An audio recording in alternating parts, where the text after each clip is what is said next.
We have to be all serious because we have Dr. Heather here. Hey, girl. I'm going to laugh throughout this. Laugh! We're going to talk about piercing Piercing the nipples, yes. The nipples. Mine are not pierced. I'm not interested. I would probably die just the thought of you doing something like that. Okay, the pros and cons on doing something like that. Does it give you a sensation?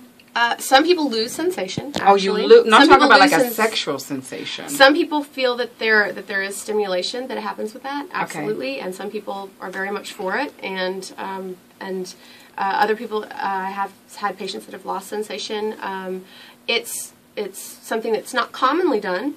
But it's certainly available, and as long as if someone's interested in having that done, as long as it's a reputable place that they What's a reputable place? A tattoo place? Sorry, a piercing place? Yeah, I would say a place with good health certification and good sterile practices. Okay, wait, health certification. So I need to be going into the place asking what questions? They should have certification available. That's something I probably should. So then how? Oh God, just how do they do that? So they clean the area and then they should clean the area with an aseptic. Usually like a preparation with a chloroprep solution or an iodine solution.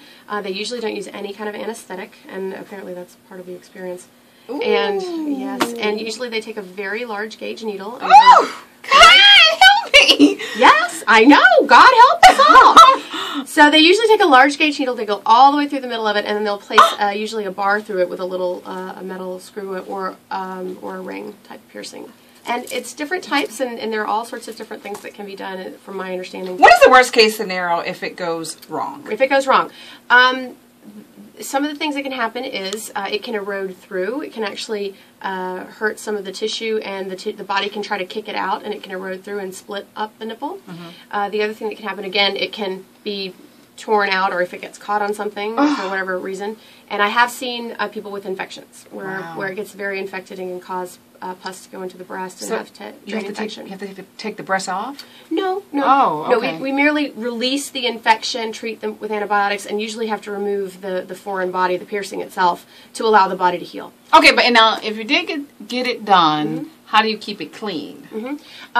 A lot of people think that when they first get a piercing of any kind, like a belly button ring or any piercing anywhere, sometimes people will note that when they first get it, if there's a little bit of blister fluid that comes out, and then following the blister fluid, have you ever had it like skinned your knee and it's got that kind of toothpastey, scabby stuff on it? Have you seen that before? I've seen it. So that is called fibrinous exudate, and what that is that's the body's way of kind of cleaning itself and getting rid and brushing away bacteria while it heals from underneath. So that's a good thing. Yes, it's a very good thing. But it's kind of got a whitish creaminess to it, and sometimes there'll be a little bit of an odor to it, and sometimes people will see that come out of a piercing site and think it's infected, and it's not. Wow. It's not. It's just that healing process, and it takes time. For something to be infected, it's usually red, inflamed, incredibly sore, and there's and it's usually very hard as well.